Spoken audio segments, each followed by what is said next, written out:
"This is Pastor Elias."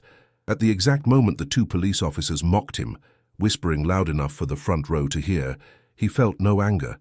They mocked the man on his knees in spirit, there in the back of a cold courtroom, while the life of a young man from his community hung by a thread. "Look at the goody two-shoes over there, praying for the poor thing," one said, and the other smirked with contempt. A lifetime of faith, of silence and of service, reduced to a cruel joke in a corridor. Power. It was a punch to the gut of his soul, an affront not to him but to God. His faith was being publicly humiliated. Has yours ever been tested in this way in front of everyone? Before I tell you how God acted in his life, right in the midst of that humiliation, comment here where you are watching from and subscribe to the channel. Believe me, you won't want to miss what happens when we place things in his hands. The courtroom was a place designed to crush the spirit, the high, dark wood. Walls seemed to suck the air and hope out of the room. The silence was not of peace but of judgment, heavy and oppressive. There, sitting in the defendant's chair, was Daniel, a 20-year-old man who barely lifted his eyes from the floor, fear visible in every tense muscle of his body. Beside him, his mother wept silently, tears streaming down a face already marked by so many other struggles. For them, and for the small group from the church accompanying them, that place was a symbol of the world's injustice, a system that had already decided Daniel's guilt long before he walked through those doors, based solely on the word of two officers who saw him not as a citizen, but as a target. Inside Pastor Elias, the officers' mockery did not echo as a new offense, but as the repetition of an old and painful melody. At 60 years old, a black man and the leader of a small, humble church, he already knew the sound of disregard. He knew how the secular world viewed his faith, as a weakness, a charm for the powerless. That contempt was the same he saw in the eyes of those who devalued his community, who ignored their pains and criminalized their children. Therefore, the reaction that sprang from his chest was not the anger the officers expected. It was a deep sadness, followed by a silent determination. He was not there to fight with men, but to cry out to a God who sees the heart and knows the truth behind every lie. Officers Mendez and Carvalho felt they owned that space. The uniform gave them a power they wielded with an almost theatrical arrogance. For them, Daniel's case was already won. It was their word, two law enforcement officers, against that of a young black man from the outskirts. Simple as that. Seeing Pastor Elias praying in the back of the room, their reaction was automatic. That man represented everything they despised, a faith they considered naive, a community they saw as a problem to be controlled. The mocking smile they exchanged was not just about the pastor. It was about the certainty that their authority, brute force, and the power of the system would always prevail over any prayer whispered in a dark corner. They were the visible force, and faith was just an illusion. Daniel's mother, Donna Lucia, looked at Pastor Elias as a drowning person looks at the last piece of driftwood. Her own faith was in tatters. She had prayed for days, fasted, cried out to God for this injustice not to happen. But now, seeing her son there, hunched over and defeated, doubt gnawed at her. Every word from the prosecutor, every look of contempt from the officers was a hammer blow to her hope. But then her eyes would find the serene figure of the pastor. He did not seem desperate. There was a calmness in him, a firmness that defied the logic of that room. And it was from this calmness that she fed.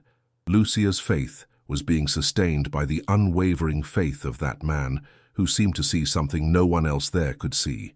He was her anchor in the storm. While the mockery still hung in the air, something changed in Pastor Elias's prayer. It was a subtle shift, a course correction in his spirit.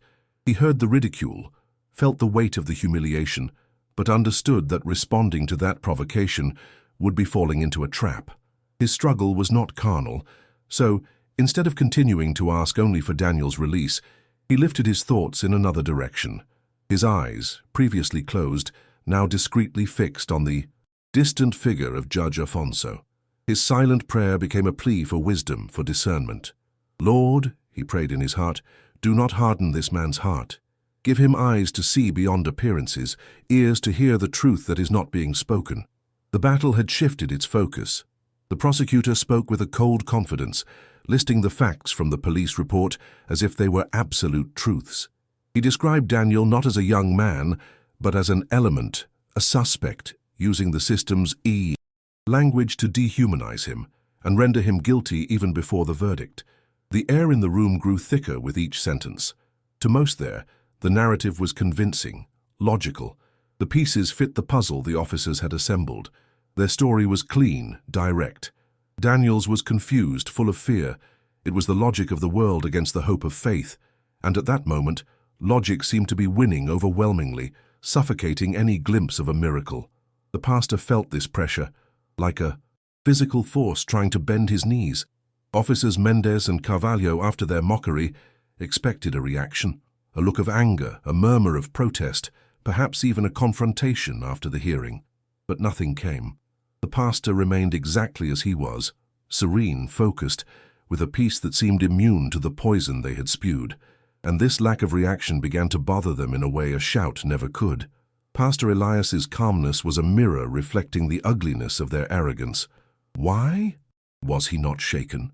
The officer's confidence, once so solid, began to show a tiny crack. That man of faith, whom they judged weak and pathetic, possessed a strength they could not understand, and this, for the first time, made them uneasy.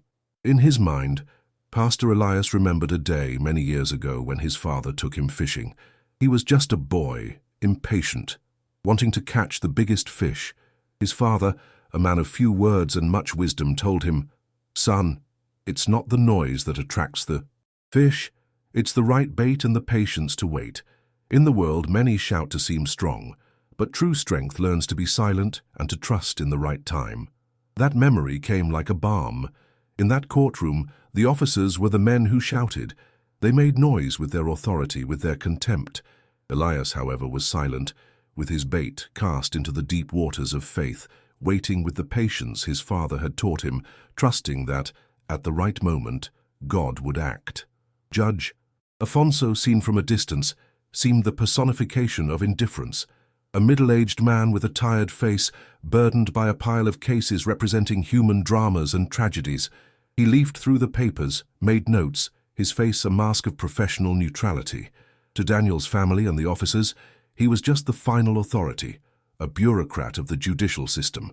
No one there could imagine the personal journey of that man, his struggles, his beliefs, or the sleepless nights spent thinking about the weight of his decisions. The chasm between the bench where Pastor Elias prayed and the judge's elevated chair seemed unbridgeable. One represented humble faith, the other earthly power, and nothing indicated that these two worlds could ever touch. The prosecution finished its accusation, and the silence that followed was heavy. The defense attorney, a young public defender who seemed as intimidated as Daniel himself, stood up with a pile of papers shaking in his hands. He stammered as he began his argument, his voice barely audible against the imposing walls.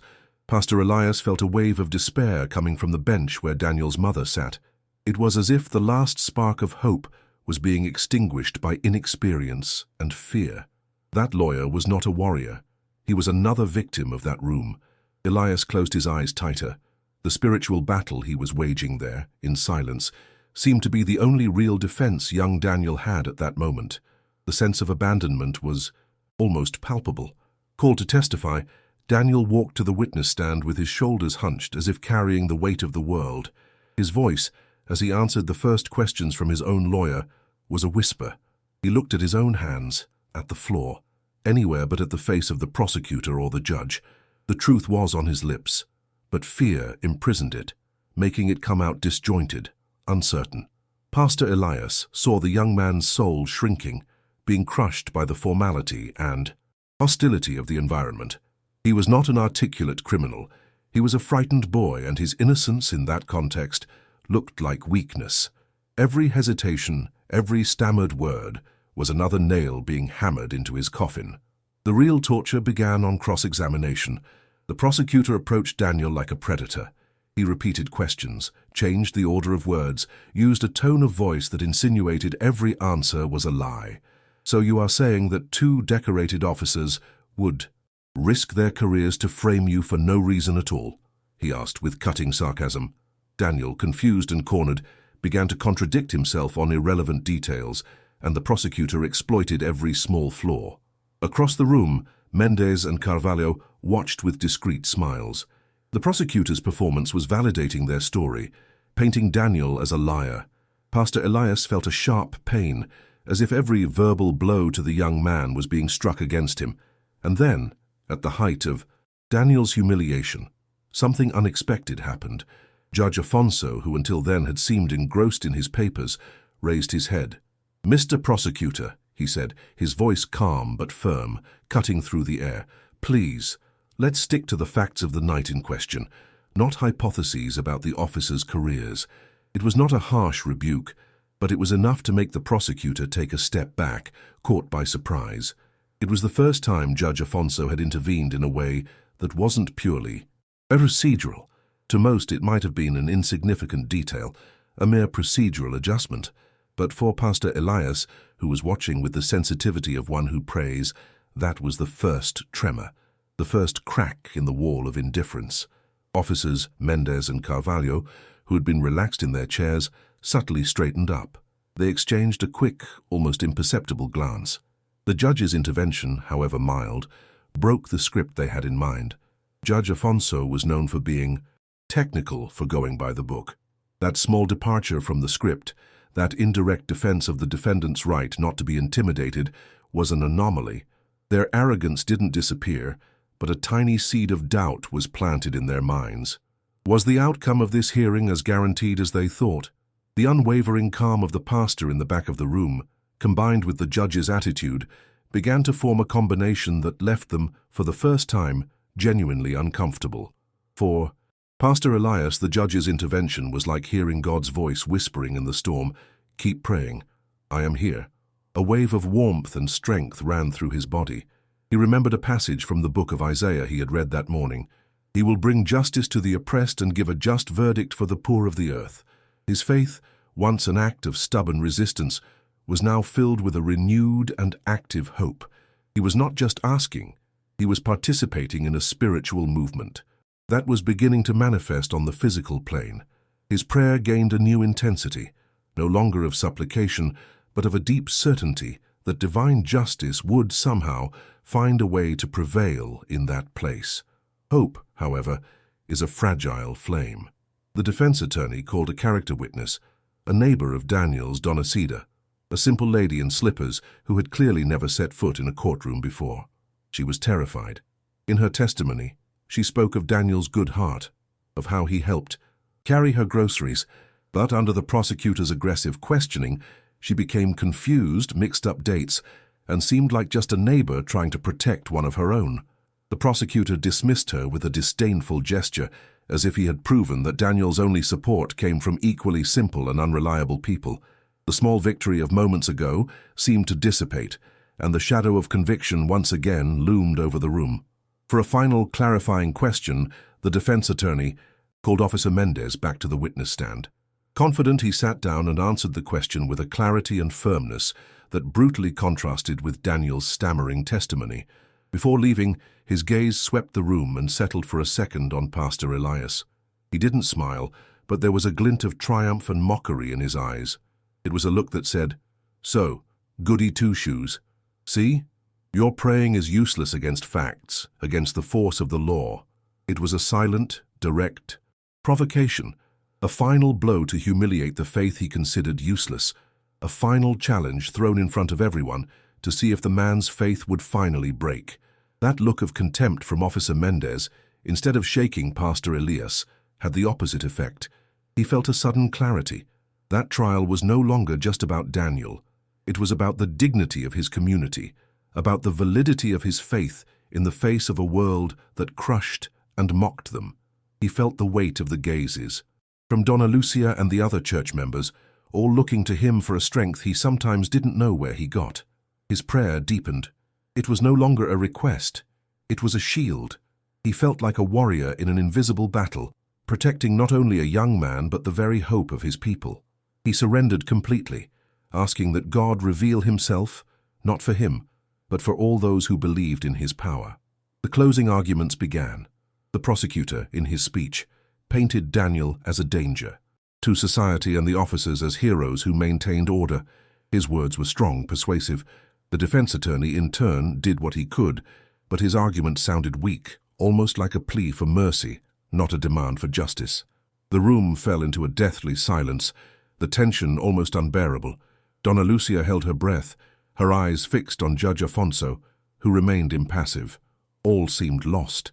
In the midst of that sea of despair, only Pastor Elias remained like a rock, calm, his eyes fixed on the judge waiting. He didn't know how, but he knew that God's move was not yet over. The final piece had not yet been played. The hearing finally came to an end. Judge Afonso looked at the papers on his desk, then at the prosecutor, the defense attorney, and finally at Daniel's frightened face. The entire room held its breath. Every second of silence felt like an eternity. Officers Mendez and Carvalho shifted in their chairs, victory stamped on their postures. It was done. The prosecutor had been convincing, the defense weak. The system's logic pointed in one direction: conviction. Donna Lucia clutched a damp handkerchief in her hands, her body trembling with anticipation and fear. She was already preparing for the worst, to hear the sentence that would seal the fate of her only son. The atmosphere was one of imminent defeat. "This court will take a brief 15-minute recess before delivering the sentence," announced Judge Afonso, his voice echoing in the silent room.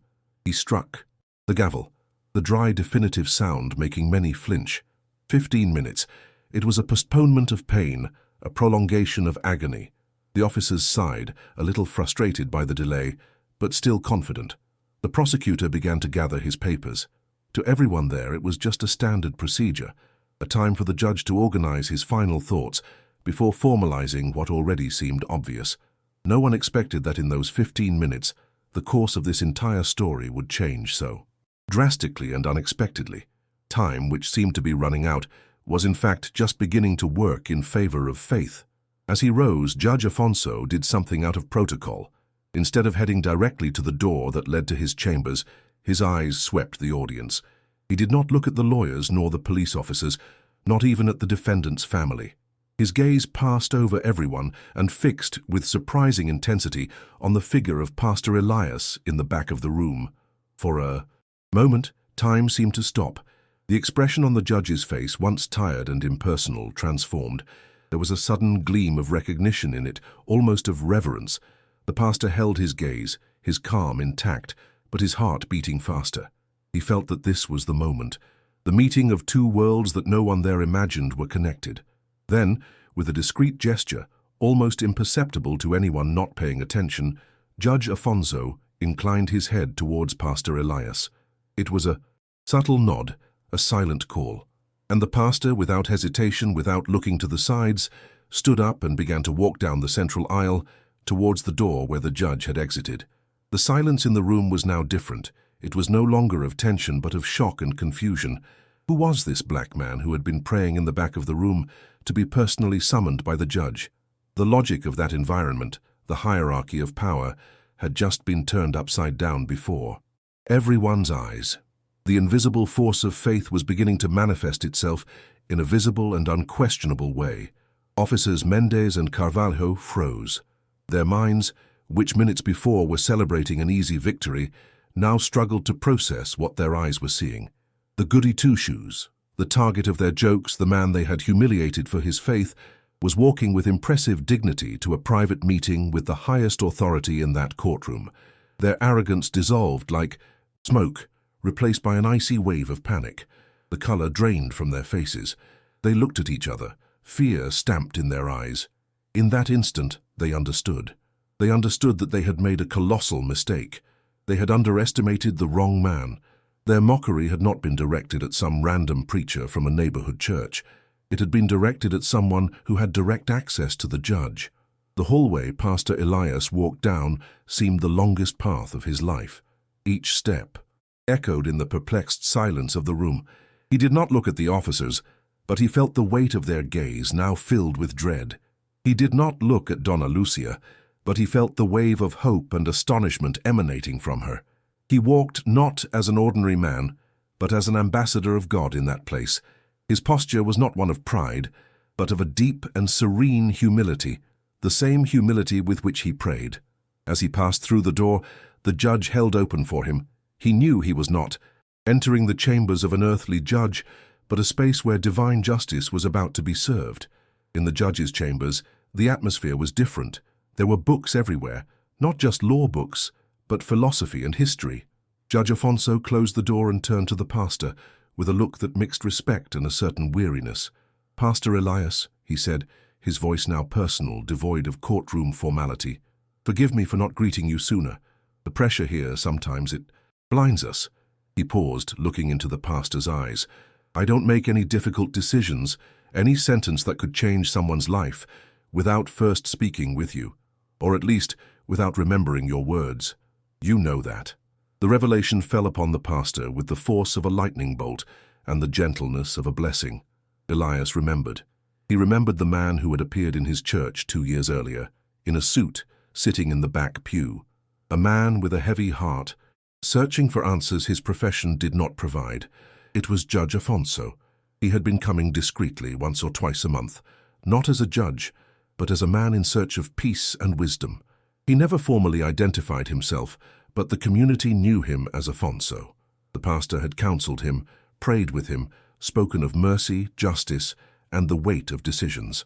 The judge never said what his profession was, and the pastor never asked. In that humble sanctuary, he was just a soul seeking God. And now, in this imposing courthouse, their secret connection was revealed. "Pastor, I read the case file. I saw the contradictions, but the system pressures us to trust the reports," the judge confessed, his voice heavy with genuine anguish. "But when I saw you there praying, I remembered what you once told me. True justice does not see with the eyes, but with the heart, guided by God. And I felt I was about to make a terrible mistake." He looked at the papers on his desk as if they were poison. "I saw the contempt on those officers' faces when they looked at you, and I saw the truth. Please, Pastor, what does your heart as a man of God tell you about that young man?" The judge, the supreme authority, was asking for the counsel of the humble man the officers had ridiculed. Pastor Elias took a deep breath. He did not speak of Daniel's innocence as a fact, but as a conviction of faith. He spoke of the fear in the young man's eyes, a fear not of guilt, but of oppression. He spoke of the pain of a community that saw its children judged by the color of their skin and their zip code before they were even heard. He did not accuse the officers, but spoke of the arrogance that blinds men and causes them to commit injustices. His words were not those of a lawyer, but of a pastor, full of a truth that transcended material evidence. He spoke for 5 minutes, and Judge Afonso listened in silence, not as a judge, but as the man who sought wisdom in the back pew of the church. When the 15 minutes were up, the door opened and Judge Afonso returned to his place, followed by Pastor Elias, who went back to his seat at the back of the room. The atmosphere, however, had been completely transformed. The confusion and shock had given way to a different kind of tension, an electric expectation. Officers Mendez and Carvalho were pale, huddled in their chairs, avoiding everyone's gaze. Their arrogance had turned into visible fear. Daniel's mother, on the other hand, looked at the pastor with tears in her eyes, but now they were tears of a reborn, almost unbelievable hope. She didn't know what had been said in that room, but the pastor's return, with the same serenity as before, was a powerful sign. Judge Afonso struck the gavel, and the sound seemed different, heavier, more definitive. "I reopen the session," he announced, and his voice had a new timbre, a new authority. He no longer looked at his papers. His gaze was fixed directly on Officers Mendez and Carvalho. "Officer Mendez, please return to the witness stand. I have a few clarifying questions." The officer rose slowly, his legs seeming weak. The confidence he had displayed before had vanished. He walked to the stand, like a man walking to his own sentencing. The power reversal in the room was total. The hunter had become the hunted, and the judge, once a distant observer, was now a relentless inquisitor. "Officer," the judge began, his voice as sharp as a blade, "your report states that the defendant was found with the stolen item in the right pocket of his jacket. However, you also stated that he resisted arrest and that force was necessary to subdue him. Could you describe to me exactly how you managed to search the defendant's right pocket while he was struggling violently as described in your testimony?" The question was surgical. Mendez stammered, trying to form a coherent answer. He fumbled, looked to his partner for help, but Carvalho was staring at the floor. Their story, so solid minutes ago, began to crumble under the weight of a single, precise question. The judge didn't stop.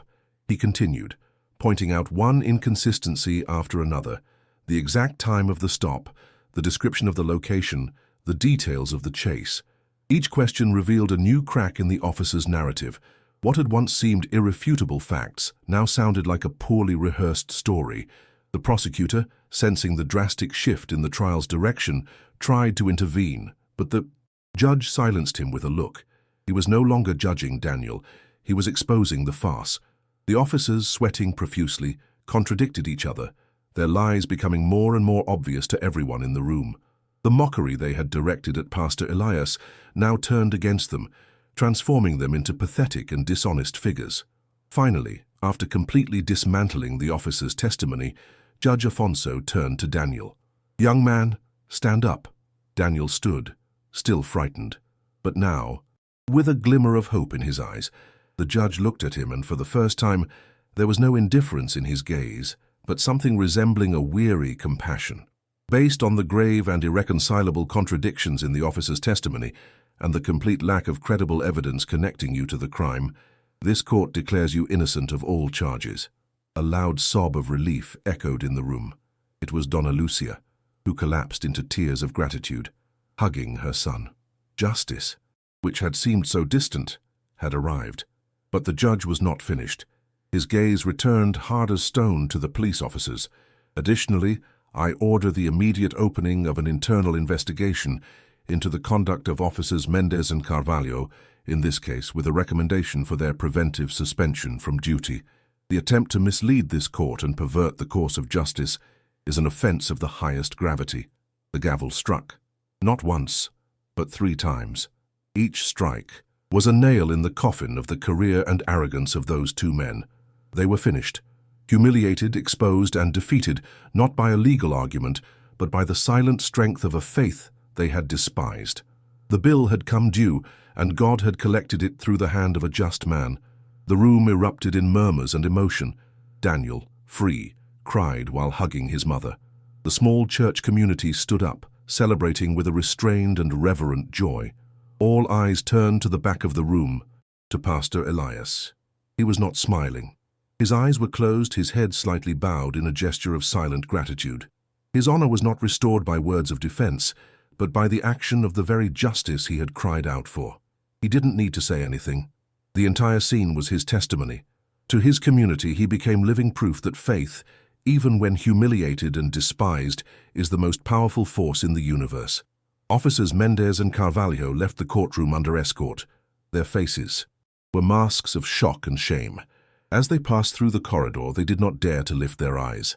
The mockery, the arrogance, all had vanished, leaving behind only the shells of 2 men who thought they were above everything and everyone. They learned the hard way that there are hierarchies not visible to the eye. They mocked the man who bent his knees in prayer, not knowing that the judge of the case only made his decisions after hearing the counsel and spiritual wisdom of that very man. The irony was divine and the lesson unforgettable. Years have passed since that day. Daniel became a youth leader in Pastor Elias's church, his story a constant testimony to the power of faith. Officers Mendez and Carvalho were never seen in the community again. They were transferred to administrative duties in a distant place, their careers forever tarnished. Judge Afonso continued to visit the small church, no longer in secret, but as a friend and brother in faith. He and Pastor Elias developed a deep friendship based on mutual respect and a shared search for a justice that goes beyond the laws of men. That day in court was never forgotten by anyone who was there. In that cold room, in a court of men, everyone learned a powerful lesson. They learned that true authority does not come from the robe, the badge, or the ability to twist words.